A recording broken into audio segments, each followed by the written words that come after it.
and welcome to the Executive Insights podcast. I am Tom Soderstrom, and I'm an enterprise strategist in AWS, and I'm joined with my dear friend. I'm Jake Burns. I'm an enterprise strategist at AWS as well. You've said something fun that I've always puzzled about. You said you feel with this whole innovation and agentic and all that, you feel like you're living in a tale of two cities. Yeah, almost like it's an agentic AI multiverse. Would you dive into that a little bit? That's such a cool thing. It's strange. And I wasn't looking for this, but a large percentage of people who are getting reporting massive productivity gains using agentic AI. And of course, a lot of these are companies that are reporting it. So you take it with a grain of salt. I think there's some stats, and we could go through those from various organizations about their own products, but also about other people's products. And the studies they've done have shown that, say, AI coding companions, for example, the productivity gains that developers are getting with them. But at the same time, and there was a recent study that came out that went viral that showed that it actually showed developers were less productive. And I see quite a few people online very frustrated with these tools and making bold claims that they're fixing more bugs than they're spending more time fixing bugs than the code is, saving them time generating. And it's not enough like where it's just one side is clearly wrong. I think there's a lot of people on both sides of this, and they're kind of living in their own bubbles, each side, I think. And I don't know, it's just a very interesting phenomenon. Yeah. Well, we've seen technologies come and go, of course, but this is really revolutionary because it'll change how we work. Yes. And I looked at some of the stats, and Deloitte found that Amazon Q developers were 30% more productive. And of course, Amazon saved 3,500 work years. Yes. $250 million changing or upgrading Java using generative AI and agentic AI. So what about that? The people are finding that it's not productive. Yeah. So how can both of these be true at the same time? Well, for one, I think this is a very real phenomenon. And if you're in one of these camps, you really think the other one's wrong. Now, I can say that I believe the people who say that they're getting productivity gains for the simple fact that I'm getting productivity gains. I'm using a lot of these tools and I'm finding value in it. And I know people personally who are as well. But I wasn't at first. Mm-hmm. So there's definitely a learning curve. And, I heard this articulated online. It was that, if you think about human beings as agents and think about developers as agents, you don't go to a team of developers and say, build an awesome product and expect a great result. I mean, you don't even go to them and say, build a product with this feature and that feature and expect just them to come back with an awesome result. There's a back and forth that takes place. There's a design specification that you give them, a very detailed one if you have a very, ambitious product. And then they deliver version 1, you find feedback that you give them, and then they come back. Now, what I found was the people who are using these tools effectively, myself included, they're treating these agentic AI tools, these coding companions, for example, just like you would treat human agents, human developers, giving very detailed prompts, doing multi-shot, back and forth, fixing and clarifying. And, one of the really biggest underrated benefits of this whole agentic AI rollout, as we've seen it up until now, is that it's forcing organizations to really understand their workflows and really be able to define the specifications for things. And I think that that's kind of an underrated skill. But if you develop that skill, I think then you become in that camp that's getting these productivity gains. I think that's well said. Remember robotic process automation? Mm-hmm. That was the latest great thing at the time. But what people did wrong is they automated their old processes. And if you automate the bad process, you just have a bad process run faster. Right. So it's what you said is rethink how work is done. And this is the opportunity to do so. It's quite amazing. You rethink it, but I would also say go back to how are we successful in the past without this technology? Take context, for example. Context engineering is trending right now for good reason, because context is is what I'm talking about when I talk about the specification. That's context. So the prompt that you give an LLM is context. The RAG retrieval data that you get back is context. The history of the conversation, if it's a chatbot, is context. So when you're developing enterprise-grade tools, giving it the context that it needs in order to do the job properly is the difference between success and failure. And oftentimes the difference between disillusionment, thinking that these tools are just all hype and they can't produce anything because you got a bad result, giving it bad context, or being one of those statistics, which I think are really underselling the impact, because I know people who are getting far more than 30% productivity gains. I've seen with all the customers that I talk to across the world, it's energizing the workforce. Some, a third, are afraid that AI is going to take their work. And the other 2/3 are saying, man, I'm learning something new. In fact, you can just use prompts to code this in Python and then look at the code. You can learn that way. And you can learn quality code. So I think one opportunity here for leaders who are watching this is to energize their workforce by just trying it. Be a technology teenager. Just don't worry about perfection. Just try it. Well, I think you got to stick with the experiments longer as well, Yeah. because trying it once and concluding that, you got a result that maybe wasn't what you were expecting. I mean, again, you wouldn't do that brand new developer that you hire and give that developer vague instructions and expect a beautiful result. Maybe if you get lucky, but it takes work with human agents as well. So I think it takes work to produce great quality, outputs with these, AI agents. Now, I would argue that it takes less work. The leverage is much higher and the productivity you can get is much higher. But And it's a much faster iteration. Absolutely. And that's really the key. I've talked to some people that I used to work with and when they were young programmers and asked them, how are you using Agentic AI now and generative AI? And many of them say, I use 2 of them. And I ask them the same prompts, same code, and then they disagree. And now I get something that I can use, just like we would with people. So your point about agents treat them like people makes sense. And are people ever wrong? Yeah. All right. Yeah. Agents will be wrong too. But you just have to use your judgment. People hallucinate.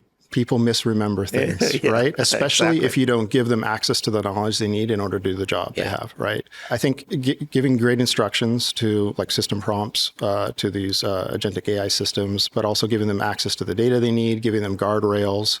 And then to your point, some really interesting patterns are emerging right now where these kind of multi-agent systems or swarms of agents, and it's kind of more cutting-edge technology, where you give different agents different prompts or different system prompts, different instructions, different personalities. I was reading about, I think it was a podcast actually on the plane ride over here, really interesting use case. A gentleman was giving system prompts to different agentic AI systems, giving them personalities of different kind of political leanings and different socioeconomic situations, and then asking them what would be a good policy to implement for, whatever political issue was. And it was interesting. You could get them to all kind of give different answers. You can also have them have conversations with each other and get consensus, maybe not 100% agreement, but find things that everyone could live with. Now, of course, this is going to be an approximation. This is going to be the final output. Right now, there always needs to be a human in the loop for the most part. But you could get really a lot of the way there with solving a lot of these problems. But again, you have to know how to use the tools and you need to use them in a way that's going to give you this kind of quality output that you're looking for. When you talk about thousands of developers, now thousands of agents, an agent that never gets tired. But I think we're going to have people managing thousands of agents. AWS just released the agent core, where we can spin up thousands of agents. That was really interesting. And Kiro, where you can just give it the spec and it comes back with a code. So it's a new way of working, and many are already getting there. But to your point, it's early going. And if they give up too soon, then they're going to be left behind. Yeah, and just kind of to wrap up this point, because I know we want to get to what's actionable. What can leaders do about this? But with Kiro, for example, you said give it a specification, and that's exactly what I'm talking about. If you go into a tool like that and say, write me a very cool app that does this feature and that feature, and you go put don't give it the context it needs, it's likely to give you something that you're not going to be happy with, right? And so the more effort you put into that specification, the better the output will be. And I think the people who are doing that, they're getting a disproportionate return on investment. So I think, what should leaders do about it? Number one is to create the culture of experimentation in their companies, to experiment with these things. Now, how do they do that? It's not the technology, right? It's working backwards from the business outcome. And how can you get there? You iterate and iterate and iterate. One of the things that resonates with leaders is when you say, the first version will be the most expensive and the worst. So set the expectations accordingly. I think that culture of experimentation, where you have now with generative AI, you can have everybody participate. You don't have to be a programmer anymore. And that's very different. Now you get the perspective of the entire company. And I think lowering the friction to experiment, psychological safety, setting the storytelling.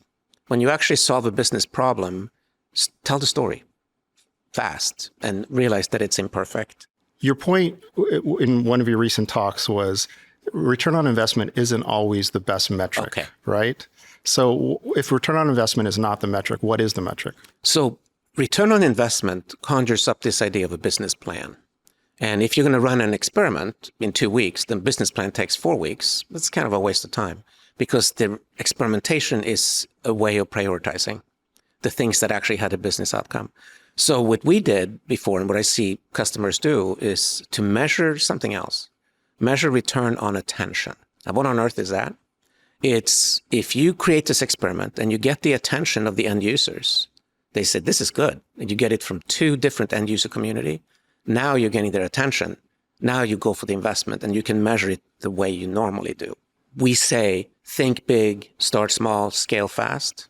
So think big is the working backwards. What are we going to do? Start small are these experiments. And the ones that matter, when you got the return on attention, scale fast. And if you build them in the cloud, they will scale up and down automatically if you build it right, which lowers the risk. Right. Yeah. So what I really took away from your talk at reInvent last year was on this topic was that, I think a lot of organizations have it backwards. So like what's the difference between an organization that's being very successful with these cutting edge technologies? Yeah. They're adopting Agentic AI and getting good results, and the organizations that are still operating in a legacy manner. But they need to start with a business use case and experiment with the technology to see if they can solve it. Exactly. Yeah. Right. But you're not going to know what the solution is until you iterate many times experimenting. Or which technology makes sense. Exactly. And so I think that the legacy organizations are doing it backwards. They're saying we need to know what the technological solution is, what technology we need to buy, how much it's going to cost so we can calculate our return on investment before we even try. And the problem with that is you don't get very many iterations doing it that way. You're much less likely to come to the right or the optimal solution. And the reason for it was, we both worked for enterprise companies. You had to buy up front all the tools that you needed for all the people. Right. Now it's pay by the drink, and it's very different. Pay only for what you use, and if you don't like it anymore, it's a 2-way door decision. My favorite Amazon concept. All right. So applying this to Agentic AI, how does return on attention apply in this context? It's what business problem do you need to solve, and especially if it involves partners. That's the really exciting things here. Agents can now go across companies. So some use case that actually includes other data, other companies, solve that using Agentic AI. And now you can move forward faster than any of the competitors can. I see. It's not easy, but it's doable now at low cost. Right. If it doesn't work, don't worry about it. And I would say don't give up on these experiments too quickly. Don't draw conclusions. Realize that there's a learning curve and that the more time you invest into it and the more effort you put in, again, you're going to get a high, and I know ROI. I'm using that term. But eventually you measure ROI. Right. But even just with these experiments, there's ROI that is not in financial terms, just kind of productivity. Think of it ROI as productivity. If I can give you another kind of out there thought, like ROI. What does COE mean? I don't know, center of excellence? It usually does. It shouldn't. It should mean center of engagement. Because center of excellence, you get a few people who get really good and everybody else is left behind and start not liking the people who are very good because they think they're very good. So now you get shadow center of excellences. Instead of center of engagement, get everybody to try this technology, learn by doing, get this business problem. And now have people from the business community and the IT community and cybersecurity solve it in 2 weeks. And now, all of a sudden, you're democratizing the adoption of this technology. And that's, I think, is the key. That's how you move fast with Agentic AI. So realize that you're going to get a disproportionate productivity than the productivity or the effort that you put into these tools. I think that's the conclusion that most people are coming to, that are really putting in the effort. They're really diving deep onto these things.